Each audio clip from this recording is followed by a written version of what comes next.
would like to narrate this most amazing composition of Maithili Sharan Gupt Panchavati, जिसमें पहला प्रसंग राम वन गमन के समय का है।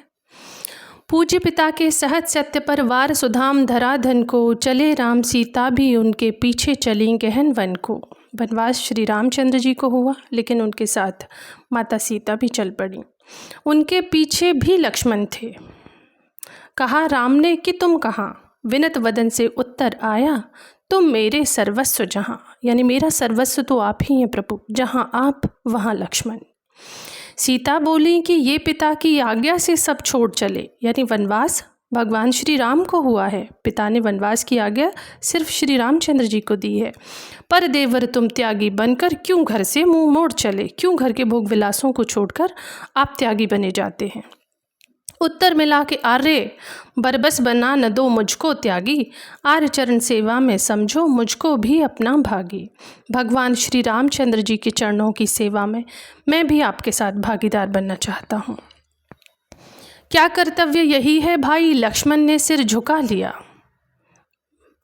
आर्य आपके प्रति इन जन ने कब कब क्या कर्तव्य किया। भगवान श्री रामचंद्र जी ने जब लक्ष्मण जी से प्रश्न किया कि क्या तुम्हारा कर्तव्य यही है, तो लक्ष्मण ने सिर झुकाकर जवाब दिया, आर्य आपके प्रति इन जन ने कब कब क्या कर्तव्य किया।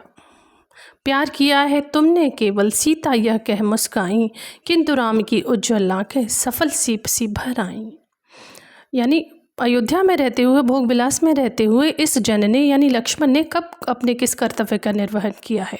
कर्तव्य के निर्वहन करने की बारी तो अब आई है ना, जब भगवान श्री राम पर संकट है और उन्हें 14 वर्ष का वनवास मिला है। अब पंचवटी में भगवान आ जाते हैं और एक पर्णकुटी वहाँ पर बना लेते हैं और रहना शुरू कर देते हैं। यह प्रसंग वहाँ का है। चारु चंद्र की चंचल किरणें खेल रही हैं जल थल में, स्वच्छ चांदनी बिछी हुई है अवन और अंबर तल में। रात का पहर है, पुलक प्रकट करती है धरती हरित तृणों की नोकों से, मानो झीम रहे हैं तरबी मंद पवन के झोंकों से। मंद मंद हवा बह रही है।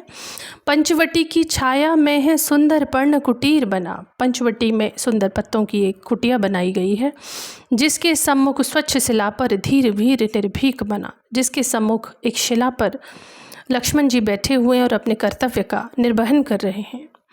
जाग रहा यह कौन धनुर्धर, उस पर्णकुटी की पहरेदारी कर रहे हैं और शूर्पणखा यह प्रसंग देख रही है। जाग रहा यह कौन धनुर्धर, जबकि भुवन भर सोता है, छुप कर देख रही है उनको। जाग रहा यह कौन धनुर्धर, यह कौन धनुषधारी है जो रात के इस पहर जाग रहा है, जबकि तीनों लोग सोए हुए हैं। भोगी कुसुमायुध योगी सा बना दृष्टिगत होता है। ऐसा लगता है कि कोई अथाह भोग विलासों को भोग कर आया हुआ, जिसने योग धारण कर लिया हो, ऐसा लगता है उन्हें देखकर। किस व्रत में है, व्रती वीर है, निद्रा का यूं त्याग किए। इसने ऐसा कौन सा प्रण कर रखा है, यानी लक्ष्मण जी ने ऐसा कौन सा प्रण कर रखा है कि नींद त्याग दी है। राजभोग के योग विपिन में बैठा आज विराग लिए। उनका शरीर तो राजभोग के योग्य है, लेकिन वन में बैराग लिए बैठे हैं। बना हुआ है प्रहरी जिसका, उस कुटीर में क्या धन है जिसकी ये पहरेदारी कर रहे हैं। उस पर्णकुटी में ऐसा भी क्या धन है जिसकी रक्षा में रत इसका तन है मन है जीवन है। जिस पर अपना तन मन जीवन न्यौछावर करने के लिए एकदम सावधान होकर लक्ष्मण जी उस पर्णकुटी की पहरेदारी कर रहे हैं। अब उस कुटीर में क्या धन है, इसका वर्णन यहाँ पे मैथिली शरण गुप्त जी ने किया है। मृत्युलोक मालिन्य मेटने स्वामी संग जो आई है। मृत्युलोक मालिन्य मेटने, मृत्युलोक की मलिनता यानी पृथ्वीलोक की मलिनता को मिटने के लिए अपने स्वामी के साथ श्री जो आई हैं, भगवान विष्णु के अवतार श्री रामचंद्र जी के साथ उनकी अर्धांगिनी माता श्री भारतेश्वरी माता सीता आई हैं। मृत्युलोक मालिन्य मेटने स्वामी संग जो आई है, तीन लोक की लक्ष्मी ने यह कुटी आज अपनाई है। तीन लोक की लक्ष्मी ने इस कुटी में अपना वास किया है आज। वीर वंश की लाज यही है, फिर क्यों वीर न हो पहरी। वीर वंश की लाज यही है, सूर्यवंश की लाज है ये। वीर वंश की लाज यही है, फिर क्यों वीर न हो पहरी। विजन देश है, निशा शेष है, अनजान देश है यानी विदेश में है, निशा शेष है, रात अभी बाकी है, निशाचरी माया ठहरी। राक्षस आसपास भ्रमण करते रहते हैं टाइम बे टाइम। कोई पास न रहने पर भी जन मन मौन नहीं रहता, कोई पास न रहने पर भी जन मन मौन नहीं रहता। हमारे आसपास कोई ना भी हो तब भी हमारे मन में बहुत सारे विचार आते रहते हैं और हम अपने आप से बातें करते रहते हैं। उसी परिस्थिति का वर्णन यहाँ पर गुप्त जी ने किया है। कोई पास न रहने पर भी जन मन मौन नहीं रहता, आप आपकी सुनता है वह आप आपसे है कहता। यानी हम अपने आप से बातें करने लगते हैं। बीच बीच में इधर उधर निज दृष्टि डालकर मोदमयी मन ही मन बातें करता है, धीर धनुर्धर नई नई। यानी लक्ष्मण जी स्वयं से बातें करते हैं अपने मन में। क्या ही स्वच्छ चांदनी है यह, क्या ही निस्तब्ध निशा, कितनी स्वच्छ चांदनी है और कितनी शांत रात है स्वच्छंद सुमंद गंध वह निरानंद है कौन दिशा। बंद नहीं अब भी चलते हैं नियति नटी के कार्यकलाप, नियति के कार्यकलाप चल रहे हैं।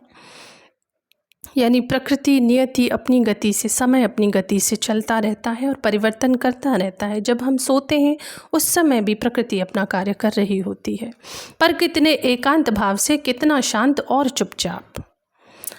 इसमें जीवन की बहुत बड़ी सीख है। जब हम छोटे से छोटा काम भी करते हैं तो झल्लाते हैं, घर परिवार बच्चे या जिनकी जिम्मेदारियां हम पर होती हैं चीख पुकार मचाते हैं, लेकिन प्रकृति ऐसा कुछ नहीं करती और उस पर पूरे विश्व की जिम्मेदारी होती है। पर कितने एकांत भाव से, बहुत ही तल्लीन होकर, कितने शांत और चुपचाप, पता भी नहीं चलता और प्रकृति अपना कार्य करती रहती है बिखेर देती वसुंधरा मोती सबके सोने पर। पृथ्वी पर ओस जब बिखर जाती है बिखेर देती वसुंधरा मोती सबके सोने पर, रवि बटोर लेता है उनको सदा सवेरा होने पर। सूरज के आते ही वह ओस पिघल जाती है, यानी सूरज उन मोतियों को बटोर लेता है और विरामदायिनी अपनी संध्या को दे जाता है। विरामदायिनी, विराम लग जाता है संध्या पर, रात्रि पर। शून्य श्याम तनु जिससे उसका नया रूप झलकाता है। सुबह सुबह प्रकृति माँ नहाई हुई सी लगती है जब ओस पिघल जाती है। सरल तरल जिन तुहिन कनों से हस्ती हर्षित होती है, अति आत्मीया प्रकृति हमारे साथ उन्हीं से रोती है। सरल तरल जिन तुहिन कणों से हस्ती हर्षित होती है, अति आत्मीया प्रकृति हमारे साथ उन्हीं से रोती है। अनजानी भूलों पर भी वह अदय दंड तो देती है, पर बूढ़ों को भी बच्चों सा सदैव भाव से सेती है। प्रकृति के साथ अगर छेड़छाड़ करी जाए तो वो किसी को नहीं छोड़ती, किसी को नहीं बख्शती, चाहे बच्चा हो चाहे बूढ़ा हो, पर बूढ़ों को भी बच्चों सा सदैव भाव से सेती है। लेकिन प्रकृति प्रेम भी करती है फिर मनुष्य से। 13 वर्ष व्यतीत हो चुके, 13 वर्ष का वनवास पूरा हो चुका है और लक्ष्मण जी के मन में ये विचार आ रहे हैं। 13 वर्ष व्यतीत हो चुके पर है मानो कल की बात। लक्ष्मण जी को लग रहा है कि जैसे कल की ही बात है। वन को आते देख हमें जब आर्त अचेत हुए थे तात, जब उनके पिता महाराज दशरथ अचेत हो गए थे अपने पुत्रों और पुत्रवधू को वन को आते हुए देखकर। अब वह समय निकट ही है जब अवधि पूर्ण होगी वन की, सिर्फ 1 साल बचा है। 13 साल बहुत अच्छे गुजरे हैं, अब वह समय निकट ही है, सिर्फ 1 वर्ष बाकी है जब अवधि पूर्ण होगी वन की, किंतु प्राप्त होगी इस जन को इससे बढ़कर किस धन की। जो धन उन्होंने यहाँ पंचवटी में भगवान श्री रामचंद्र जी की सेवा करते हुए पाया है, उनको लगता है कि इससे बड़ा कोई धन वो जीवन पर्यंत प्राप्त नहीं कर सकते, चाहे कितना भी राजमहल का भोग लें। और आर्य को राज्यभार तो वे प्रजार्थ ही धारेंगे, यानी रामचंद्र जी को अयोध्या का राजपाट दिया जाएगा। व्यस्त रहेंगे हम सबको भी मानव विवश विसारेंगे। और जो भगवान श्री रामचंद्र जी हैं वो अपने अयोध्या के राज कार्य में इतना ज़्यादा व्यस्त हो जाएंगे कि फिर उनको भाइयों की याद, मतलब भाइयों के पास बैठने का समय भी नहीं मिलेगा और ये भगवान राम की विवशता होगी। कर विचार लोकोपकार का हमें न इससे होगा शोक, पर अपना हित आप नहीं क्या कर सकता है यह नरलोक। मझली माँ ने क्या समझा था, यानी कैकेयी ने क्या समझा था, मैं राजमाता होऊंगी। मझली माँ ने क्या समझा था कि मैं राजमाता होऊंगी। निर्वासित कर आर्य राम को अपनी जड़ें जमा लूंगी, राम को वनवास देकर मैं राजमाता हो जाऊंगी और अपनी जड़ें जमा लूंगी। चित्रकूट में किंतु उसे ही देख स्वयं करुणा थकती। चित्रकूट में जब माता कैकेयी उनसे मिलने आती हैं, चित्रकूट में किंतु उसे ही देख स्वयं करुणा को भी करुणा आ जाए। उसे देखते थे सब वह थी निज को न देख सकती, स्वयं से आंखें नहीं मिला पा रही थी माता कैकेयी। तो चित्रकूट की उस परिस्थिति का यहाँ पर लक्ष्मण जी ने वर्णन किया है। 14 वर्ष बीत चुके हैं, 13 वर्ष बीत चुके हैं, 14वां वर्ष सिर्फ 1 वर्ष बचा है। उस समय यह सारे ख्याल, रात के समय जब वो पहरेदारी कर रहे हैं पर्णकुटी की, ये विचार उनके मन में आ रहे हैं। अहो राजमात्र तो यही था, हुए भरत भी सबके त्यागी। अहो राजमात्र तो यही था, हुए भरत भी सब त्यागी। पर 100 सम्राटों से भी है सचमुच वे बड़ भागी। उधर भरत ने अयोध्या का राजपाट लेने से मना कर दिया और वह 14 वर्ष तक ज़मीन के अंदर तपस्या लीन रहे। पर 100 सम्राटों से भी है सचमुच वे बड़ भागी। एक राज्य का मूढ़ जगत ने कितना महामूल्य रखा। एक राज्य का मूढ़ जगत ने, दुर्बुद्धि जगत ने एक अयोध्या के राज्य का कितना महामूल्य रखा। हमको तो मानो वन में ही विश्वानुकूल रखा। यानी उन्हें ये जो 13 वर्ष की यात्रा उन्होंने वन में पूरी की है, इस पर किसी तरह का कोई पछतावा नहीं है। वो बहुत खुश हैं कि वो भगवान श्री रामचंद्र जी की 13 वर्ष तक सेवा करते रहे हैं।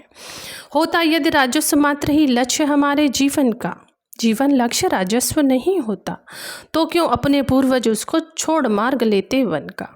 सनातन धर्म में जो आखिरीपन होता है, जो एक आखिरी उम्र के आखिरी 25 साल होते हैं, उनको त्याग के टाइम माना गया है। तो क्यों अपने पूर्वज उसको छोड़ मार्ग लेते वन का। परिवर्तन ही यदि उन्नति है तो हम बढ़ते जाते हैं, किंतु मुझे तो सीधे सच्चे पूर्व भाव ही भाते हैं।